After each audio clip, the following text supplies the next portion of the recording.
Hello and welcome to the Deadbeat Philosophy Podcast. I'm Dave Baumeister. With me today is Caleb Ward, another American philosopher stranded in Germany. Caleb, how are you doing, man? I'm great. Thanks for inviting me to be here. Yes. Yeah. Thanks for making the time. So why don't you start for those who don't know you already watching this or hearing this, like kind of who are you, where are you based? And maybe also just on that question, like, why are you in Berlin? Yeah, sure. So I am a postdoc at the University of Hamburg. I'm working on a DFG-funded project. That's the German Research Foundation, for those who don't know. And I've been at the University of Hamburg basically off and on for the last 5 years. I, like many, came to Germany thinking that I was going to do a research project, or it was right at the beginning of my dissertation period. I was supposed to be here for 1 year. And then I was in Berlin. I had a baby, which was somewhat planned, but the problem is that childcare is free in Berlin. So then you can never leave. I was like a golden carriage or something, or a golden stroller. Yeah, exactly. The golden stroller, which is also the golden mousetrap for expats coming to Berlin. Mm-hmm. So I was at Stony Brook University, which is part of the State University of New York system. And I ended up completing my dissertation living in Berlin, kind of remotely to there because I couldn't afford to go back to New York, and kind of carved out a life here and, got fortunate to land at the University of Hamburg, teaching feminist philosophy originally. And, on these sort of temporary contracts that are always, 1 or 3 years shorter than you want them to be. But they kept on getting extended until I was able to put together a grant proposal that could fund me for a couple years. Mm-hmm. So I got to see sort of firsthand how hungry the students in Hamburg were, mostly German students, but also Erasmus students, for feminist philosophy and for philosophy that was sort of asking questions that crossed the sort of classical categories in a way that was potentially more applicable to their lives. Mm-hmm. Yes. Yeah. I've had a similar experience with the students at the University of Stuttgart who I've encountered, and just that in comparison with American students, I mean, there's a lot of not that anyone is better than the other or things, but I do think that philosophy in Germany is narrower than it is in the United States in many cases. But at least how the discipline is approached and defined and how it tends to be framed in research and in teaching, but the interests of the students are broader.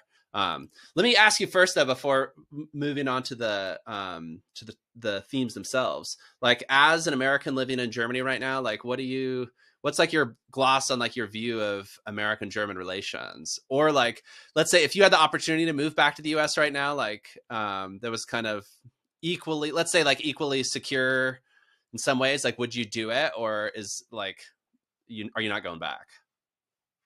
Well, I mean, I really miss my parents and my immediate family that I left in the US. I also miss the sort of land that I came from, this sort of countryside and the trees and the rocks and the sort of feeling of being there. I mean, having grown up I grew up in rural Western Massachusetts, really in the woods. I just spent a month there this past summer, and with my kids, it's a wonderful place to be. So I miss those sort of like embodied elements. The sense of place and that you really have. Exactly. And the connections that I have with people. And so many of professionally also, so many of the people who are my interlocutors, who I'm in long-term kind of dialogue with, especially around work on Black feminism, which we'll talk about in a moment. So many of those people are based in the US, and I wish that we were actually seeing each other and doing this thinking together more immediately. On the other hand, I don't think you can compare the work conditions. The kind of all else being equal question is all else is not equal. Yes. Partially because the tenure track in the US, which is what, a successful early career scholar at my level would hopefully be doing, it's brutal. Like, it's a lot of teaching, and the research expectations are high, and a lot of departments do not have very functional supervision. So there's like expectations that are not communicated well. I mean, I know many people who went up for their 3-year review and were told that they were not doing enough, even though when they arrived, they were told, okay, well, this is all you have to do. It's going to, just keep teaching and publish one article or whatever. And yeah, it's never like enough. the pie kind of doesn't taste as sweet as it looks on the cooling on the windowsill. Definitely. I mean, the people I know who are in tenure track jobs in the US are struggling. A lot of them, the pre-tenure folks. And then, of course, the question of whether that whole system will survive the political situation and the attack on higher education, and how to serve your students when some of your students are under attack from hostile political forces. I mean, all of that is extremely challenging, let alone the question of what happens in the classroom, why people are there, whether they're paying $5,000 per seminar or per class in order to take your class, how much pressure they're under. I mean, one thing that I appreciate working with students here is that financial pressure isn't there. So people are able to take time off. Like, they can drop the class if they're having mental health challenges. They don't have to go on like ChatGPT and make a fake paper just so that they get the credit. People are taking the classes because they want to learn about philosophy.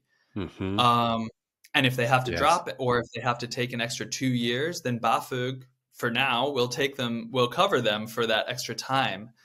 So I feel like that safety net for German students, or for students in Germany, I should say, makes a world of difference in terms of the quality of engagement that we can have with the philosophical texts that we're talking about, and with each other, in terms of, trying to mentor and trying to, grapple with the same issues. It's true. Yeah.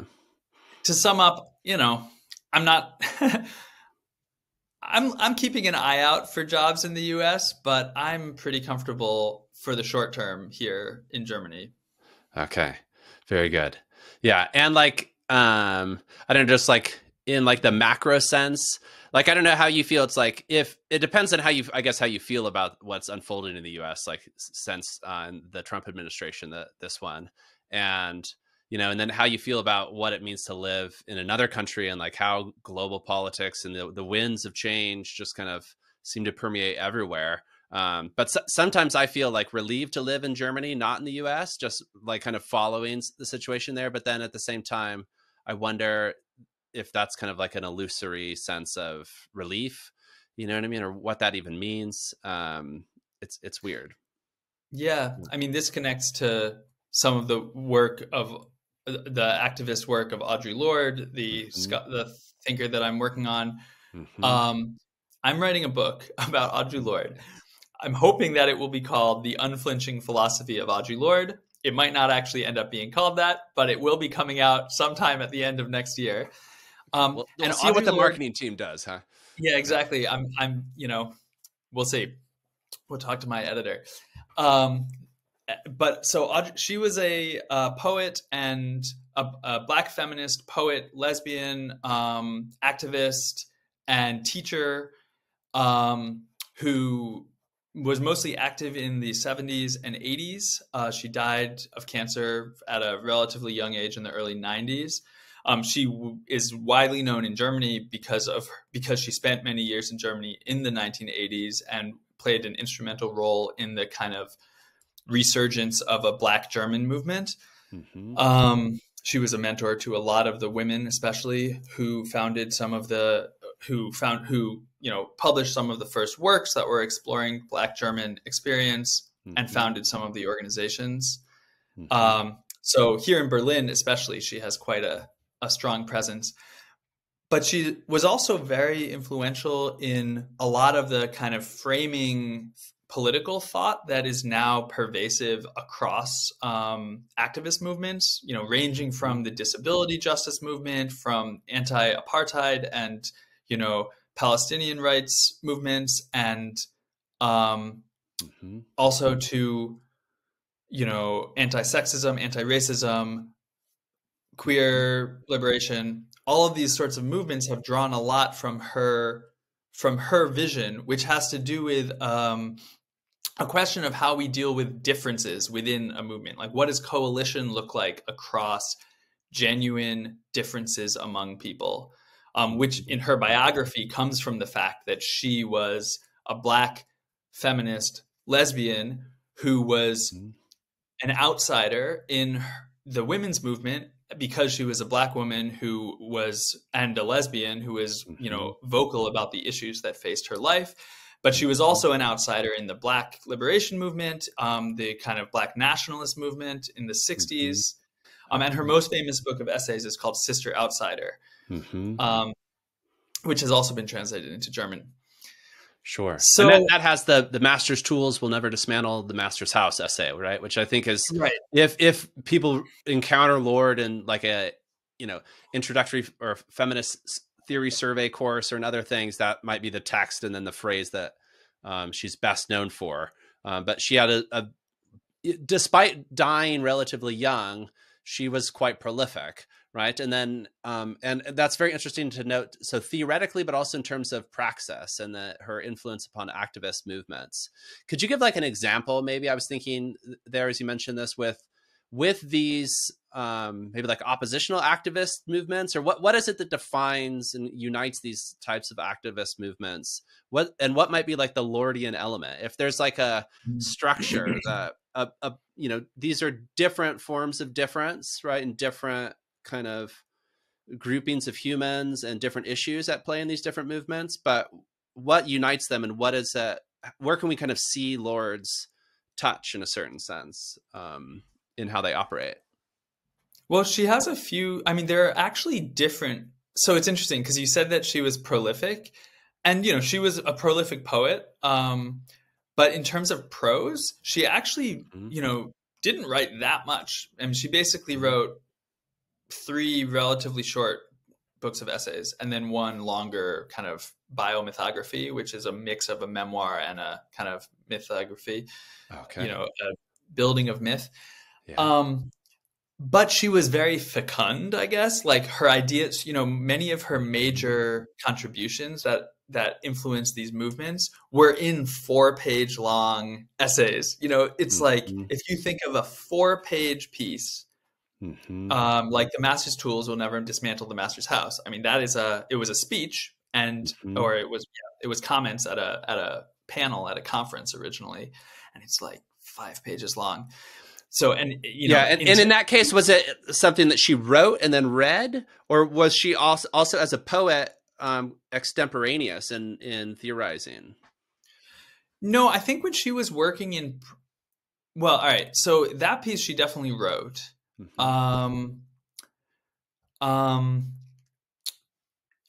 You know, she's surprisingly consistent. So she speaks extemporaneously in a lot of interviews and stuff, and she says sort of the same things. But in prose, she was very cautious because she sort of did not feel like she was a master of the medium.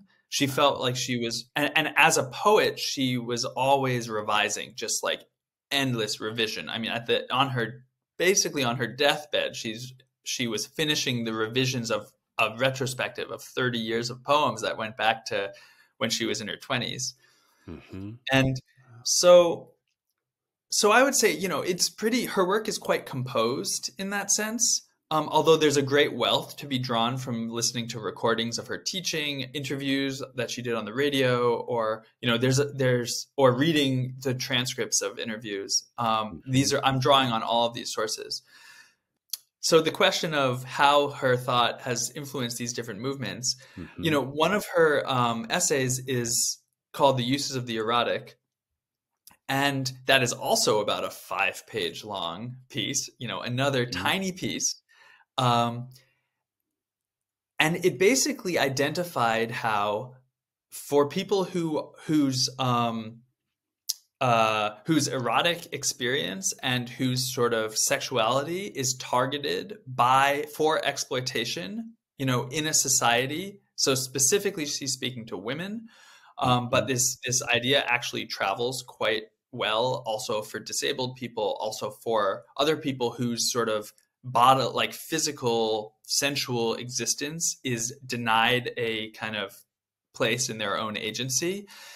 Her insight in that piece is that getting in touch with that aspect of yourself and claiming what it tells you is a source for both kind of insight and knowledge about your situation in the world, and for power or energy to kind of pursue the types of change that you need to see, and to sort of pursue, to kind of regain or reclaim agency over the direction of one's life in connection to one's communities. So that insight about the uses of the erotic has traveled very well, right? That's like very much, a strand in the kind of queer, a number of different queer movements, in disabled movements. It's a strand in also some trans liberation movements. It's definitely been a strand among Black women who are pushing back against, and other women of color who are sort of, objectified as, being hypersexualized or made kind of hyper visible in their societies. This way of, and even also in relationship to cancer and medical, she died of breast cancer. Well, it actually metastasized in her liver eventually at the end. But she wrote very stridently about the medical industrial complex and the cancer industry, and the sort of pressures to hide breast cancer, and not connect with other women who had gone through the same thing, or other people who had the same experiences.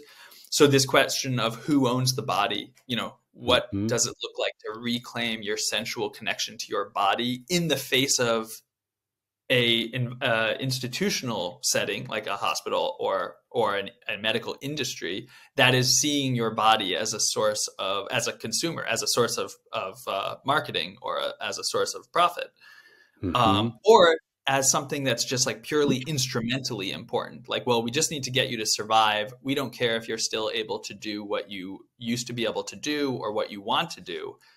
We just need to like get your body to work like the machine that it's supposed to be. So these sorts of ways of pushing back. So this concept of the erotic ended up traveling to all of these different movements in really powerful ways.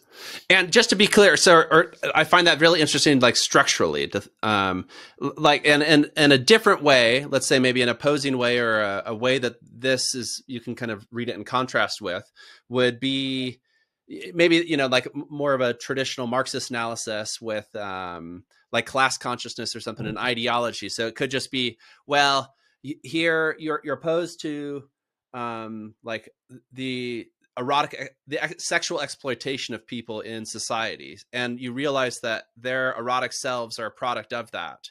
And so then the critical stance is to just reject all of that, root and branch, and to try to stand. And it's almost like there's nothing to be learned from that space, or using that space as a locus of where you stand is maybe rejected.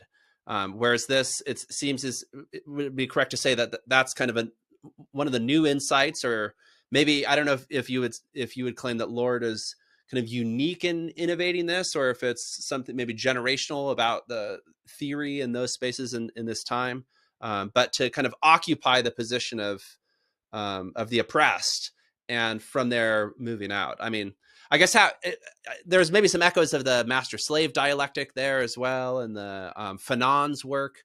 I could see the, like taking what it means to be masked and to have an identity imposed upon you that at first would make you powerless, and seeing that as a source of power. But yeah, what is your view on that? Maybe a little bit of the historical context of the claim here. Yeah, sure. Well, in terms of what the perspective that is being taken for her thought, I mean, the situation of needing to struggle for survival is fundamental to where she is located. I mean, and she makes that explicit, right? She begins many of her speeches by saying, I am a Black lesbian feminist mother, poet, and, you know, somebody in this room, you know, wants me to shut up. I mean, she doesn't quite say it like that, because of, for any number of those reasons.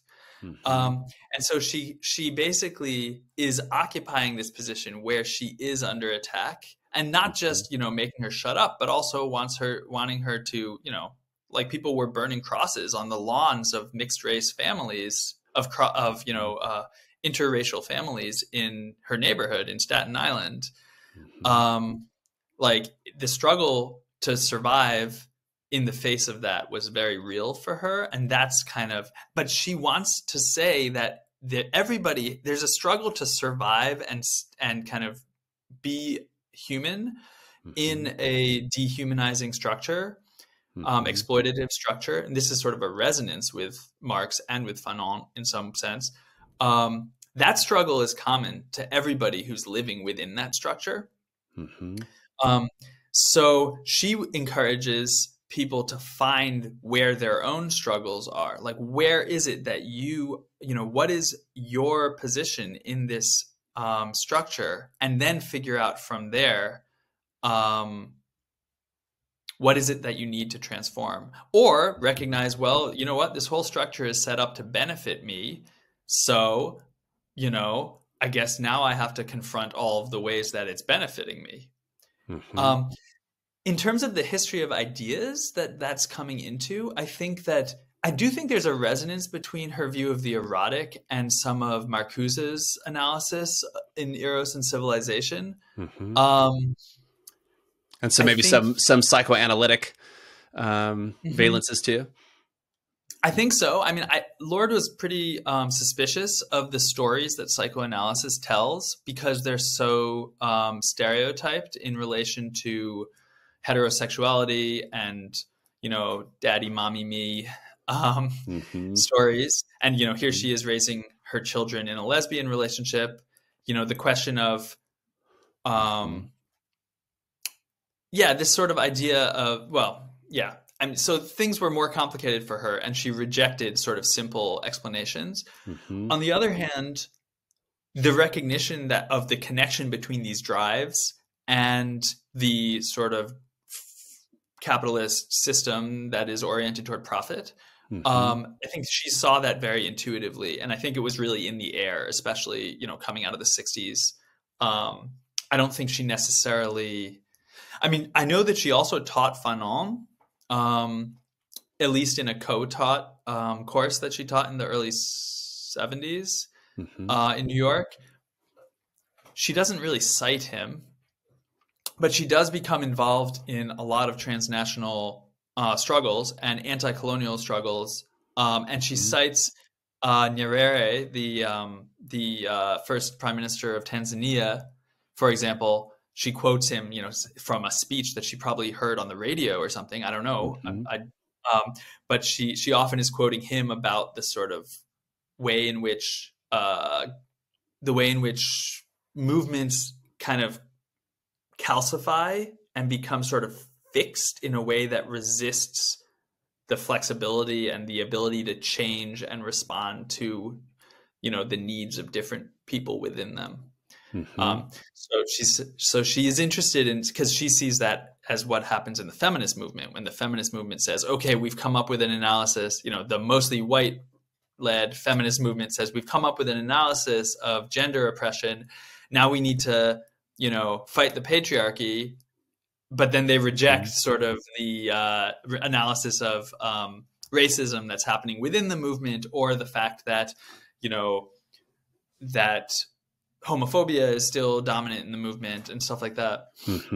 So this like overly quick calcification or so. So, and would you say, well, Lorde there seems kind of like a thinker who wants to be flexible, and who, for whom creativity and adaptation are important politically and maybe personally, and maybe politically in the sense of like, what does it mean to be a society of difference, that, as you mentioned, kind of serving the needs of people and such, responding to those needs. Let me ask, like, do you think that there's a systematic philosophy within Lorde? So maybe this pivots to the question of like, you as a trained philosopher and writing this book, like what, maybe you can give us like a nutshell of like the status of Lorde studies in philosophy. I mean, there's not that many people in philosophy doing this type of work. What was Lorde's relationship to the discipline of philosophy? What does it mean for you as a philosopher?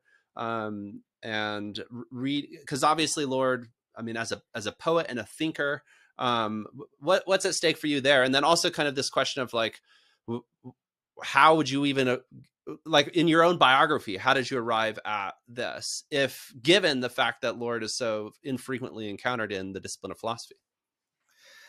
Yeah, well, so all right, there's a lot of tie-ins. So the one place in philosophy where Lorde is canonical is in the philosophy of emotion, and specifically philosophy works about anger. And that's happened more or less in the last 15 years. She has an essay called The Use of Anger that is from an address, a speech that she gave to a feminist audience at a conference, and is basically expressing the sort of the value of anger for developing a certain kind of vision and analysis, and what anger demands, and basically diagnosing all of the ways that people try to avoid, especially in this case, white women, but really all this applies to all sorts of people, try to avoid the sort of expression of anger that another person is directing toward them, and how people hide behind feelings of guilt in order to avoid actually taking action. So this piece highlights something real about anger that a lot of philosophers have picked up. And it highlights something in Lorde's thought also, which I would say is a bedrock commitment that she has, which is one of the things that has been taken up by all these movements, which is a commitment to feeling, and to feeling as the sort of starting point for both our interpretations of the world and for what it looks like to identify what kinds of change are needed. You know, how should we work together politically? What kinds of relationships enable us to do the kind of work that we need to do to survive? So I wouldn't say that she has a systematic philosophy. Her philosophy, you know, all of this is kind of touched on in these very brief and poetic essays, and in her poems. Some of her essays kind of are more in the sort of mold of social critique, especially the ones about cancer. But it's very oblique. She's using a lot of images. She's a poet. I mean, that's her medium, even when she's writing prose. But feelings are always the kind of cornerstone. And she identifies sort of her starting point as in her first prose piece that was ever published, which is called Poetry is Not a Luxury, which originally came out in 1977, but then, you know, it's been revised and republished. It's in Sister Outsider, the book of essays. And in that piece, she talks about how poetry is not a luxury because it is through poetry that we give name to what is felt, but not yet able to be thought.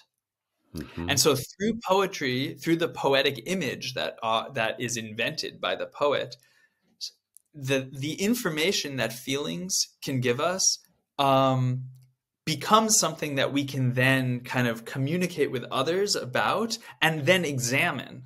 We're not sort of buffeted by the kind of the winds of feelings like these. You know, she's talking about really strong feelings and anger and despair, but also positive feelings, you know, joy and all of these different feelings, instead of just being buffeted by them and not being able to make sense out of them,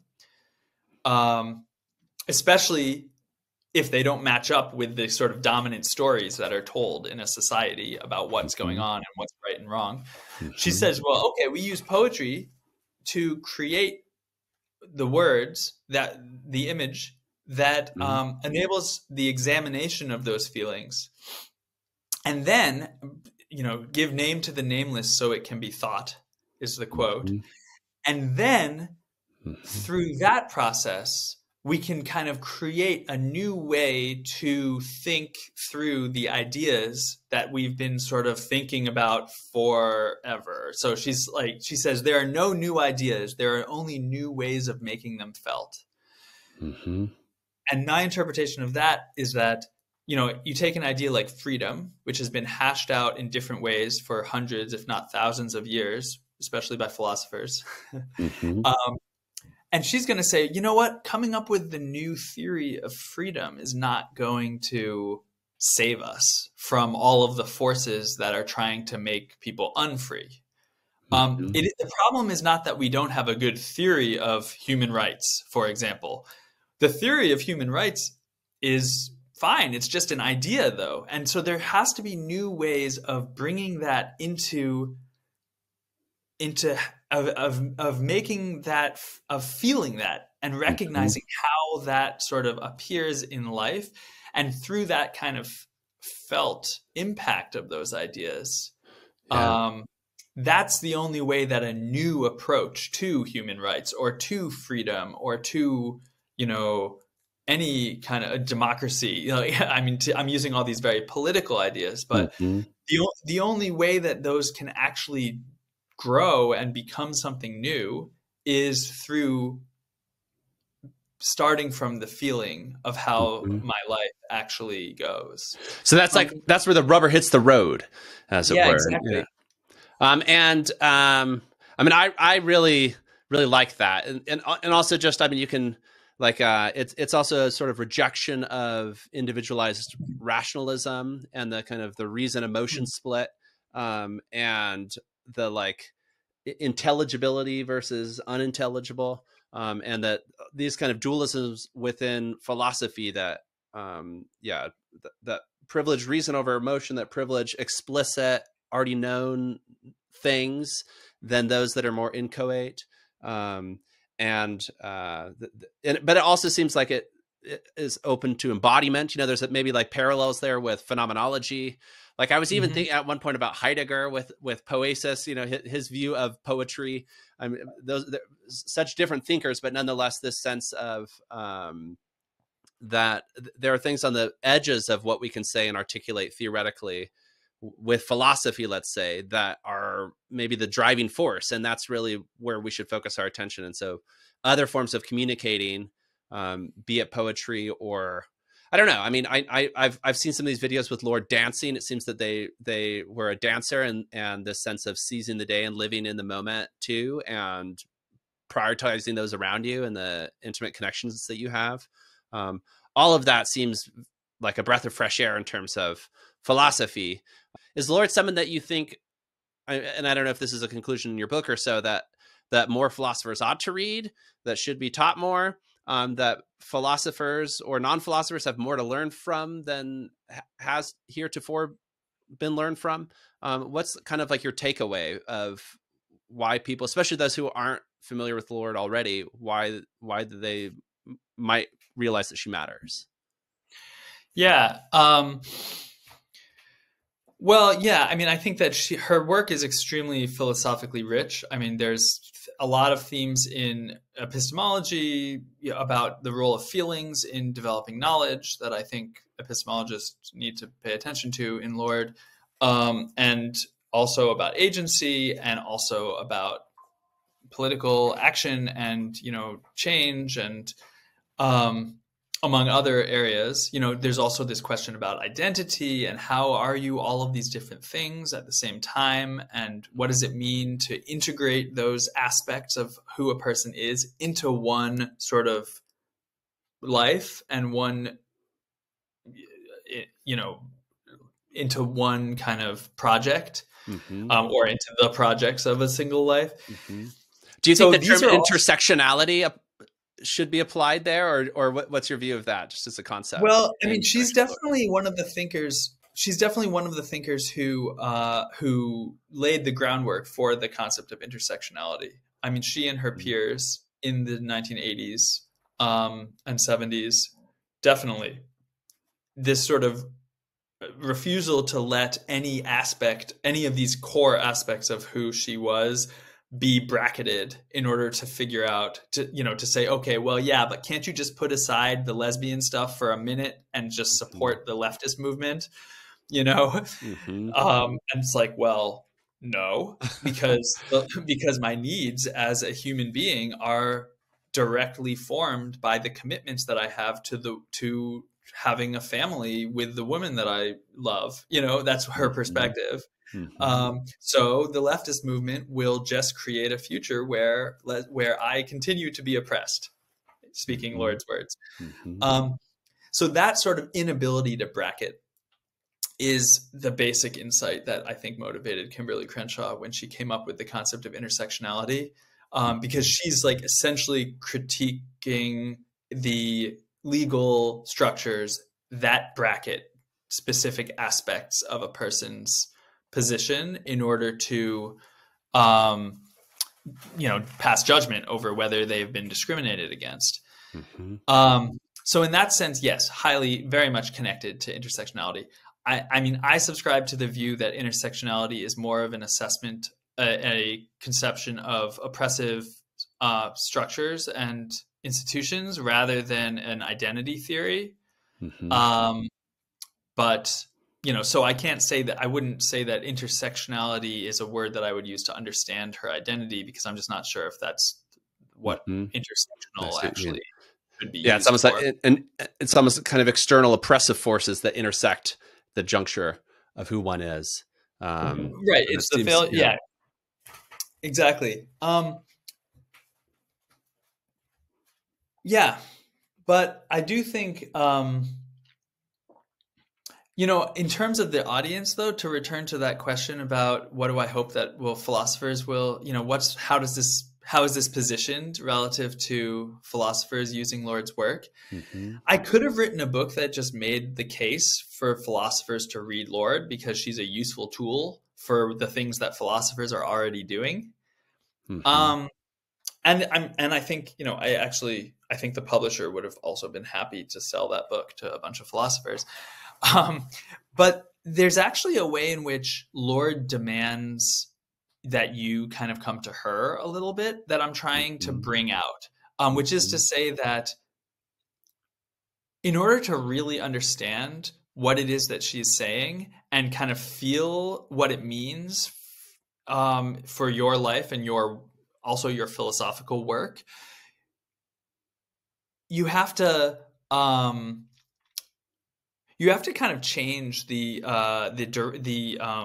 height or the elevation of vision, and because she's demanding that we look at the particularities of situations, of our situations, of her situation, of the situation of the people that she's writing these poems about. She's very much like focused at the level of the particular, and then through that kind of engagement with the feelings that are embedded in the particular, that's the way that that things expand outward towards conceptual tools that can then be, a resource for philosophers. So I think if you read Lorde seriously, I think that she, kind of the way that non-ideal theory demands that we think about, agency in a different way, because we're not starting with the ideal of, well, humans should be able to do this. They're saying, well, no, start with humans' actual lives. I think Lorde does that also for a lot of areas of philosophy. She says, okay, instead of doing an epistemology that defines what counts as knowledge and then sort of slices and dices, this counts as knowledge, this doesn't. All right, what's wrong with this thing? Why should it count or why shouldn't it count? We have to start from her practices of developing knowledge and the sort of particularity of the kind of situation that she's describing. And then the philosopher's job is to make sense of that and say, what does it mean to be becoming, returning to agency? If agency has to do with the ability to pursue your commitments and who you are across all these dimensions, and those are all changing over time, then it can't just be, reflection, intention formation, followed by action, right? It's going to take a different form. So my hope is that the engaging with Lorde, and, you know, by writing a philosophy book about Lorde, or a book about Lorde's philosophy, I'm going to encourage people to take seriously what she's saying, rather than just like say, oh, you know, you got to be citing her. She should be canonical too, just alongside, you know, all the other people. It's more of I mean, she demands more of a transformative outcome, I think, than just canon expansion or something like that. Yeah. So that's my hope. Yeah. Great. Excellent. So yeah, we'll look forward to the book's appearance. So when do you expect it to appear? Well, it's supposed to be published in the latter half of 2026. Very good. Yeah. Right. Okay. The Oxford University Press. Okay. Excellent. If there's still an Oxford University Press at that point, we'll see. No. Yeah. Thanks so much for covering things as kind of thoroughly and in different directions as you did. So yeah, I kept on circling back to your earlier questions, so I don't know how you can. I always ask too much, do these big kind of snowball questions just to try to get everything off my head, and then it's rare that a response can touch it all. You know what I mean? So yeah, but that's perfect. Okay, thanks.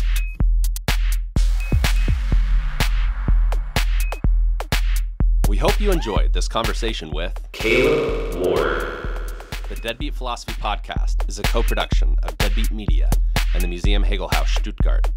For more Deadbeat content and to chip in to keep the channel going, check us out at deadbeatphilosophy.substack.com. For more about the Museum Hegel-Haus, check out hegelhaus.de. That's HEGEL-HAUS.de.